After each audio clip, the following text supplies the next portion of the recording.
Familia moro e gwenge mag Bula Golol e kaunti mag Garisa koro dwaro ng'eyo kama watgi nitiere ka gilieko ni ne ondhiye kod jogo magin apisas mochung' ne arita e gwenge ma Hulugo. Mukhtar Mahmud Mohamed ma jahigni 42 osebedo ka olal kuom thuolo mar juma achiel koro chakre ne onene mogik ka otero nyathine e od thieth mayudore Hulugo to nyaka sani pok onene koloso e yor simo. Komanda mar obila ma kaunti no Samson Chelugo owacho ni apisas mag okwach kich timo nonro mar ng'eyo kama jagono nitie. Was assaulted. Other members who were also in the vehicle were also assaulted. All the members have been assaulted, and up to now his disappearance is unknown. We don't know where his Mukhtar is. The family is in distress.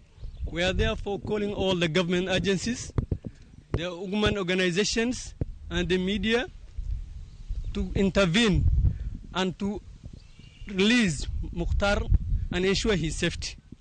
We are therefore calling upon all agencies concerned, be it the MPS, be it the human rights group, and all over government sector, to therefore establish the way out of Mukhtar. As we speak,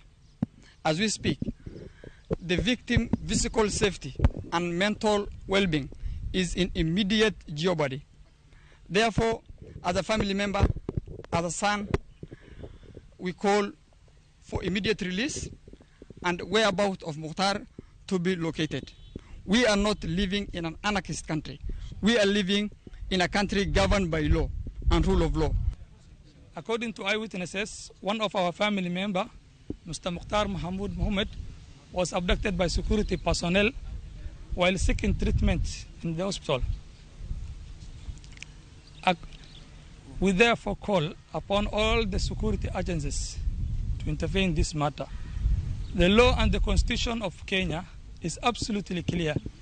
When an individual is suspected to commit an offense, they must be released according to due process and presented in the court of law.